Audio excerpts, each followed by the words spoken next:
হাসিনা সরকার পালিয়ে যাওয়ার পর থেকেই একে একে দেশের সর্বস্তরের নির্যাতিত মানুষ তার অপকর্মের বিরুদ্ধে মুখ খুলতে শুরু করেছে। হাসিনা সরকার যে কতটা ভয়ঙ্কর ছিল তা দিনে দিনে জাতির কাছে প্রকাশ পাচ্ছে। 2013 সালের 5 মে মতিঝিল শাপলা চত্বরে হেফাজত ইসলামের সমাবেশে নির্বিচারে গুলি চালিয়ে গণহত্যার অভিযোগে সাবেক প্রধানমন্ত্রী শেখ হাসিনা সহ 34 জনের বিরুদ্ধে মামলা করা হয়েছে। রোববার ঢাকার মেট্রোপলিটন ম্যাজিস্ট্রেট জাকি আল ফারাবির আদালতে এই মামলা করেন। আদালত বাদীর জবানবন্দি গ্রহণ করে মতিঝিল থানার ওসিকে তদন্ত করে প্রতিবেদন দাখিলের জন্য নির্দেশ দেন। মামলার আবেদনে আসামিদের বিরুদ্ধে দণ্ডবিধির 147, 365, 366, 307, 326 এবং 302 ধারার অভিযোগ আনা হয়েছে।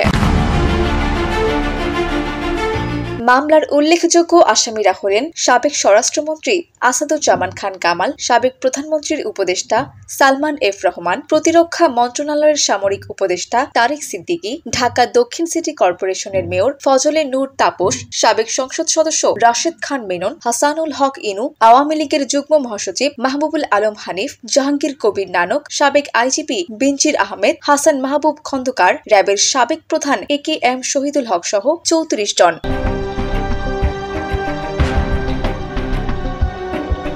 মামলায় বাদী উল্লেখ করেন, আওয়ামী লীগের সরকারের ছত্রছায়ায় ব্লগাররা ধর্মীয় অবমাননা ও হযরত মুহাম্মদ সাল্লাল্লাহু আলাইহি ওয়াসাল্লাম সম্পর্কে কটূক্তি এবং বাজে লেখালেখি করার প্রতিবাদে সরকারের কাছে হেফাজত ইসলাম 13 দফা দাবি জানায়। সরকার দাবি না মানায় 2013 সালের 5 মে মতিঝিল শাপলা চত্বরে রাস্তায় অবস্থান নেয় হেফাজতের নেতাকর্মীরা।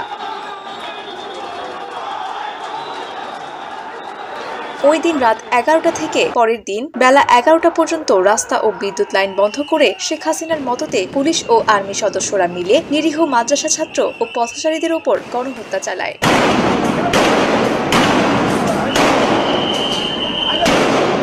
সেই কালো রাত বাংলার আকাশে ইতিপূর্বে আর কোনো দিন আসেনি।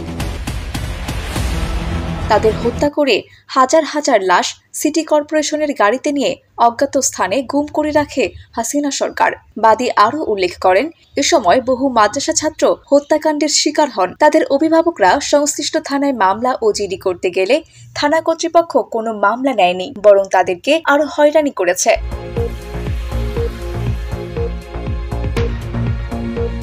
আলেক্সান্দ্রিয়া ভূমি, জনগণ টিভি, ঢাকা।